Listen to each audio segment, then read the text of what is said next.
Hello everybody. It's been a while. It's been a long while since I've made a video. I've also been in the process, me and my son. We actually went on the 16th of December on the day of the raid. So I have been quiet, and I've been quiet leading up to church world service contacting and just kind of silencing the noise, trying to get part of this process and seeing how it goes and all the drama involved and how daunting it is. And yeah, so I'm actually making a video today. I'm still also waiting for approvals, so we will see how it goes, and I'm sure it's going to go well, but it seems to kind of have a bit of a lull, and the waiting is pretty excruciating. But then I know of people that's been waiting for much longer. Saying that, I'm sure that everybody that is part of the program has filled in the PRM email from the start. I've got a lot of your emails here, so I know that all of us are in this movement together and on different stages and phases. So I've spoken to many people, and even on our group, we've had direct calls and contact with refugees already in America, doing well, not so doing well, but we have calls and we sit and chat with people that coming directly out of their mouths. So we've got some really good intel, and then also made some amazing connections. I have spoken to Madeline Rowley. She was a reporter. Especially, I'm not part of the community that's in a stuck situation. My stuckness is probably a bit further. Yeah, it's later in the year, but the people that is kind of pulling out their hair, being stuck since August, September. And I'm not saying that there is not people in that group that was not part of the first 100, because there is people that went to have interviews done from August, September, October, maybe November, but not so much, that are still stuck. Now, they were also from the first 100, and we were, because I know 2 people personally, no, 3 families personally, 4 families, 5, 6 families personally stuck there, because we've all been together from the beginning. Since my YouTube channel started, there was a WhatsApp group also. It's probably one of the oldest groups carrying on. It's still keeping strong, considering that there is, it seems like, a constructive movement under the WhatsApp groups. Now, especially amongst August, September, October group, where they're all kind of organized together to kind of support each other, figure out what could they do, figure out in their process what they have done wrong. And I think what's the saddest for me about this is I personally now know of that many families, and they could have not done anything wrong in such a way that this lull is happening and the adjudication is happening to such a stage. So it's groupings of a month trickling over to the other month. It's like a business, so you kind of get paid on the 24th. So you can imagine when the beginning of the month up until the 24th, and then from the 24th, it's groupings, and those groupings seems to be stuck. So let's say there's 3 groupings. Some of them have gone through, some of them have been going through. We know of somebody specifically in September also. August interview, September already left and gone over, was very quick. And then I know somebody that was interviewed with them in that grouping that was also kind of, obviously, you've seen that we all moved together to an extent, from medicals, from interviews. So that grouping kind of stayed together, and that has been split up. So that's the kind of scary thing. Well, it's not scary, but it starts not making a hell of a lot of sense. So we did then contact. We felt like the State Department needed its attention on a lot of the problems in this refugee program. So the podcasters has been pointing things out, from Shelley Hepburn, Chris White. He was very silent about pointing a lot of the bad stuff out. I think it's crowd control and narrative manipulation, but whatever they do, then it was not reaching the officials like it was supposed to reach. I think a lot of people was reaching out to these podcasters, hoping they have contact, which they actually don't. They don't have any access. Maybe it's because they are podcasters. We don't know, but we got hold of media, now proper media in America, and the reason why we reached out to them, and via Mike Morris also, Madeline Rowley from CBS, we reached out to her because we needed attention to the problems. We knew also propaganda and the backlash after that would be extreme, yet we did get the attention we needed. Mike and Madeline has gone to Washington way before Wyatt has, and the documentation and the gathering of these documents has been handed over to official hands.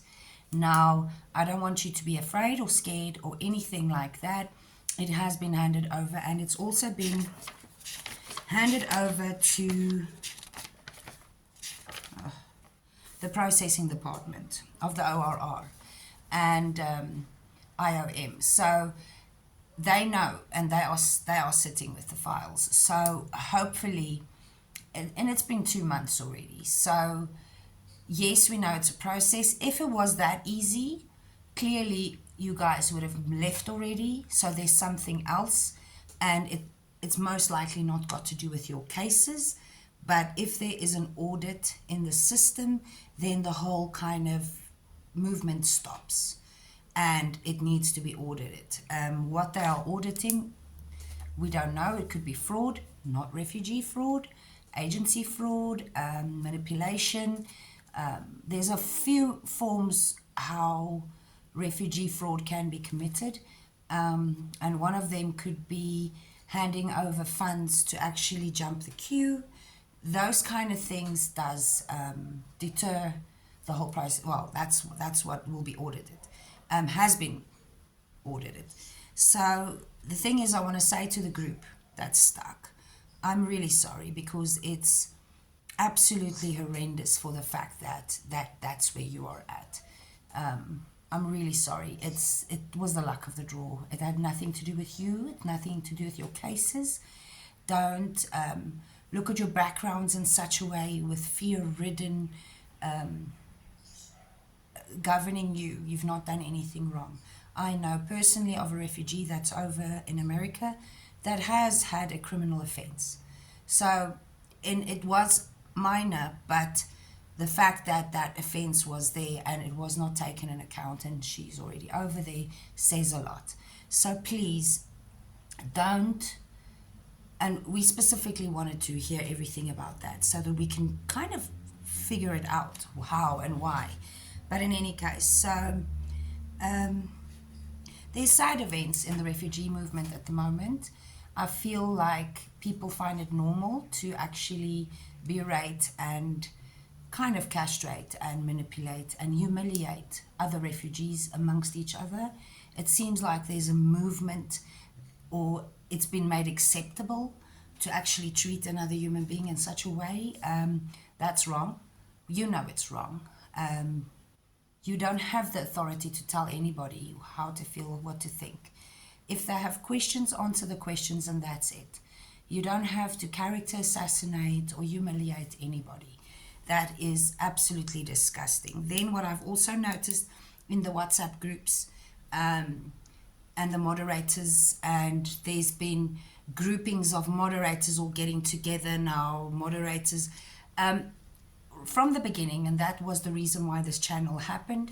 There was a form of control that was being manipulated on the WhatsApp groups at that stage. That's why I said, then write me your letters so that I can read them to the world, so that they can hear your story, because we were silenced in these WhatsApp groups. Also, we were silenced with disgrace, humiliation, dumbifying, shutting you up. It was all a kind of tactic, because the thing is, what we have to understand is we are a group. We are the minute there's a group, there's something like a zeitgeist that happens. Now, zeitgeist means there's a group and then there's a group mind happening in the group. If that group mind can be manipulated, controlled, and also told how to act, speak, and how to be, then you can manipulate the whole movement how it suits you. It's been done with fear. It's been done with manipulation. We escaped persecution to walk straight back into a cage of a new narrative. That's where we want the refugees to have an independent thinking. The fact that these groupings happening, also divide and conquering the whole system.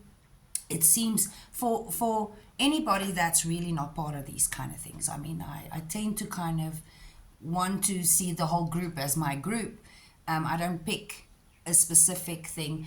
Yes, from an outsider's point of perspective, it does have the flavor and taste of, what did they call it?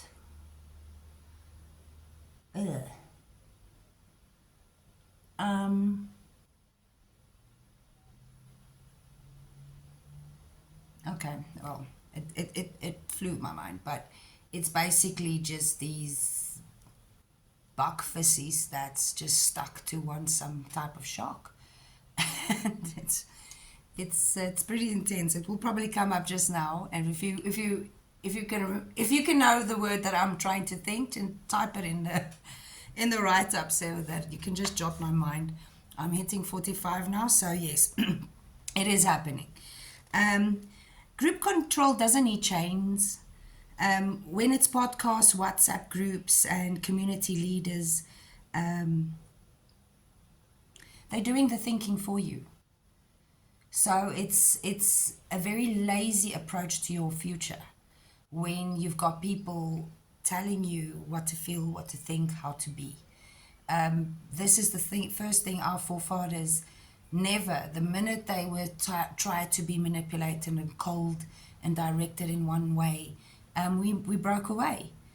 For all as Afrikaners, and they've got this saying that we tend to kind of all have this. No, that's one of our hugest strengths, is that we are not just one person, one controller, one mind. If it doesn't get taken account that there's some highly affluent, intelligent, skilled, supportive, loving, creative beings in our movement, then something gets lost. And I'm sure my forefathers and your forefathers is not wanting that spark to be lost and taken over and controlled. Okay, and then don't trade one set of chains for another. Don't hand it over. Don't let your minds be so fickle and so small. And this is no insight, it's a crowd thing. Apparently, there's a theory that the amount in the crowd, what happens is the whole crowd's IQ becomes the lowest of that, the lowest person in that whole crowd. The whole crowd mind becomes the lowest. So if that is something we know, we can raise it. And we need the people that are free thinkers. That's not just going to be subscribers to narration, subscribers to reading of newspapers, subscribers to an one-person idea, subscribers to manipulation, subscribers to who we are supposed to be, even when we go over there. This is another thing that is pretty scary, that everybody that's getting involved with the refugees in America, there is a huge illegal aspect to a lot of the characters on that side. So this can't become Somaliland. And I'm not saying that there is two distinct differences between a refugee and an asylum case. It's a huge difference. So as much as they want to kind of gel it, it's not. There's differences that there's federal law that dictates that tax money is supposed to actually support the refugee for the time being. Now, they can't use that against you. Don't ever let them come and say, but my tax funds, my tax dollars, my. We're not entitled. We're intelligent. It's a federal law. So it's not entitlement. It's not unthankfulness. It's not anything else but you wanting to manipulate and control the narrative, the people, and the crowd mind. Now I'm imploring to the refugees. This is our history that we are writing as we speak. This is so much more than just one family. This is a crowd movement. Now, we have to understand that if you want to be a buckfissy, you are attaching yourself to a shark. Because that's what buckfissies does. And if you're a real Afrikaner, that would be an insult to who we are. Now, let the buckfissies be buckfissies, but what I also want to say is in these WhatsApp groups, understand they existed not supposedly to actually manipulate the mass. But what's sad is that there is key players, key sharks, that's specifically inputted, and spies and controllers and moderators on these groups, and it becomes a control, mass control. So many WhatsApp groups bombed, and it saddens me because in effect that was part of the support for the community. When there is insanity happening, mention it and point it out, because at this point also we have to understand our people. This is not a normal situation to go through. It's highly charged with hell of a lot of emotions, hell of a lot of angst, hell of a lot of anxiety. Now, if a group makes you feel more anxious, it's driving the anxiety levels through the roof and is making you feel you want to give up, that was the intent of the group. And these players would be placed in these groups to make you give up. So I'm asking all of you, share this video. Don't give up. Don't give up the hope for your children. Don't give up the hope for your children's future. Don't give up the hope for safety. Don't give up hope. Because we are here. And we are doing it. And if it takes a year, we're doing it. But please stop attacking each other in these communities. And if there is someone acting like that, chuck him out. Chuck them out. Because then they are the verraaiers. And another thing, I've never been a verraaier for my community, for my people. If I verraai a YouTuber, it's not because I'm a verraaier to my people. I just don't enjoy being screamed at like that. Sorry. It's not your wacky humor. I've got a very intensely wacky humor. Love my humor. But I don't love abuse. No, it's not my thing. I'm sure a lot of us don't like the abuse. So that is also a form of control. And it's a psyops. It's a reconnaissance. I also kind of look down upon that the refugee program and its people has become content to support the refugee group, but come on, man, make different content. To be honest, it's just above, I don't know, below me. So the organized groups and controlled groups, what we have to understand is a lot of these YouTubers that existed before the refugee program was strategically placed to be these YouTubers with info and intel and reconnaissance that they actually had that was not even really known in South Africa, but for controlled organized groups. Now, these controlled organized groups that your USCIS has spoken to you about, has asked you about, has interrogated you about, clearly the Americans are against it. Yet, these organized groups was this reason why these YouTubers could exist in the first place.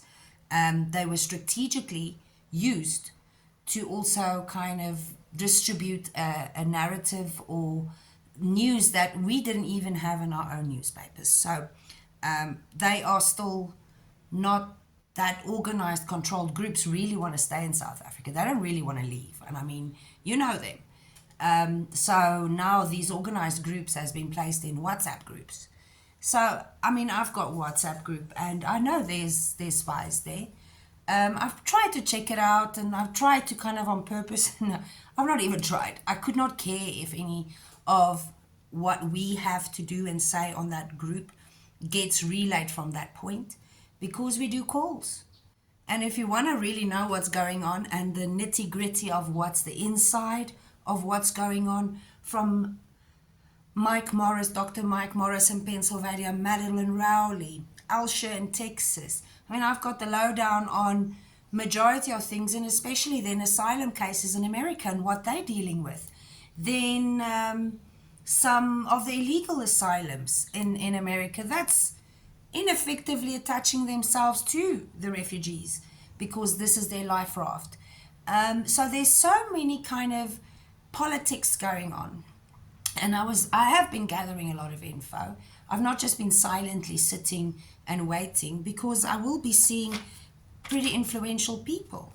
And then what is really amazing that for some reason I had an amazing man that was on my group, Manuel Fick. Now he is a huge refugee, not a refugee, he was a huge H2A, still is, agent in America for 23 years. So he was on my group and I was heads up that he was there and I didn't know why. And I phoned him and I said, listen, this is a WhatsApp group for refugees, right?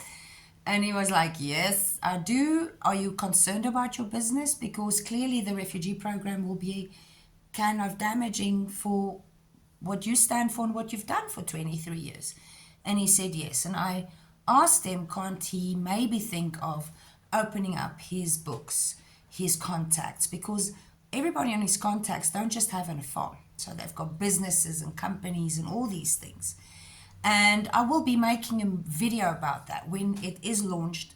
So from last June, he did a real good survey amongst 41 states. And the survey came back that 98% willingness, wanting to work with the refugee. Now, that would be great if you do go for a job application that you are actually hitting a mark that wants to work with you instead of being told no because you're from Africa or anything that a lot of that portals does have, so that we can actually get you a job, most likely probably before you even hit the shores over that side. So that's great. 41 states contacts, 23 years experience in contacts and all these kind of things. And he has to pivot himself. He has to pivot himself because it will affect his business. It's an actual fact that it would. So, and I love the fact that he has got the guts to understand that that's what he needs to do. And if it's us scratching your back, you scratching our back, why not? Why not? If I can really get a real good job, then because it's a really good agent, then I would rather take that than not. So these kind of things is stuff that we've been working on. I'm seeing some serious influential people on Tuesday. I will post on it when it's after the effect. And then in the 9th of June also. I'm hoping to speak to some real important, Your Excellency kind of type of people, and having a proper sit down and just relaying what's been happening. And I'm so proud of the people, the contacts, and maybe what we've been able to achieve from this point, because we're trying to create a huge network. And I'm not talking about Tannies helping bringing food. I'm talking business strategy. Business strategy, how to get you on your feet as quick as possible. That's the most important thing for me. I don't want to sign a leasehold before I don't have a job, or job certainty, or can actually work out a budget. That doesn't make sense to me. That's not sane. I don't want to be stepping into a pitfall like that.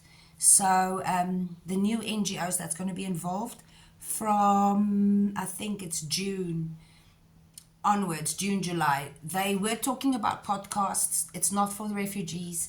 It is going to be for the public, I'm sure, but it's going to be specifically for new NGOs wanting to actually bid to take part of the refugee program. So let's hope there is a huge amount of new guys wanting to do the work. That is America First. They are going to, I specifically asked that Mike speaks to the State Department when he was in Washington. As a South African, I don't personally want to be taught how to be an American from a South African. It's great to kind of be the friendships and support in that way, but I generally want to assimilate into the American culture in a healthy way. So I hope this video finds you well. Please be independent thinkers. If you got any questions, put it out there. We are a real amazing little group, and my WhatsApp group really has not sunk, drowned, or been chaotically infiltrated. We just don't run on fear and fear-mongering and manipulation. So I hope all of you can just find some gumption, just find some fire again of who we really are. And we generally have been manipulated for way too long to just step back underneath it. So I hope you guys have a very good Sunday, and Godspeed, and just know you're loved.